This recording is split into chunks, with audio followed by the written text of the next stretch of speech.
cross.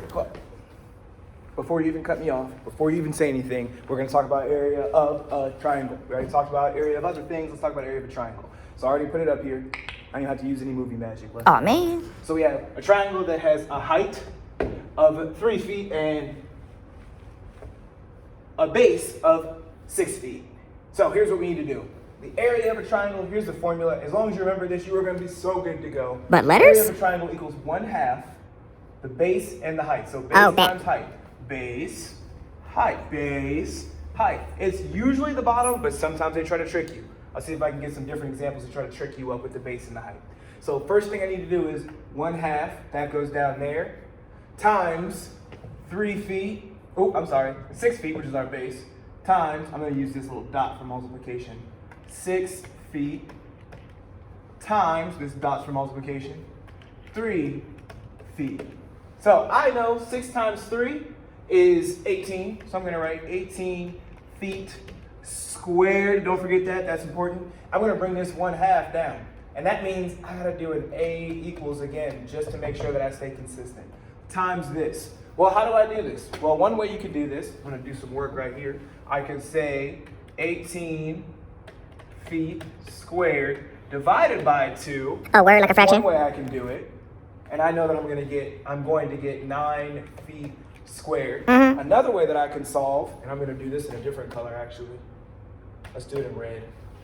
I can say 1/2 times 18 feet squared all over 1. I can like a make fraction. 18 into a fraction to just multiply like fractions. So I could do 1 times 18, that would be... 18, you should have used magic.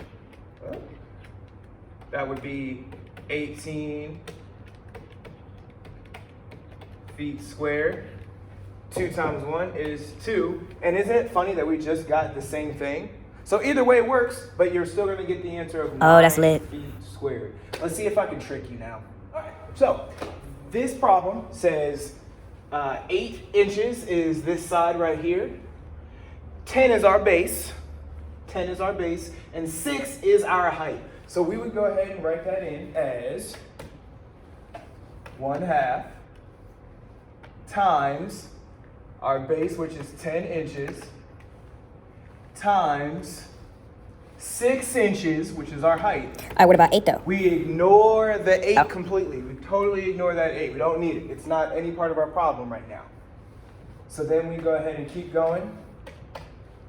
Area, almost dropped my marker. Slacking. Area, we would say, let's switch it up to blue. We would say 1/2 times, what's 10 times 6? Well, that's 60 inches squared because we're dealing with area. Then I'm gonna do my cool step that I like to do, which is 60 inches squared. Like a fraction. Over 2. That's a tough one, but we can do that. 60 divided by 2 is 30 inches squared. And if you're thinking, hey, Mr. Cross, how'd you get 30 inches squared that easily? Well, I just know that 6 divided by 2 is 3. There's a 0 here. I go ahead and attach it. Inches squared. Yo. There we go.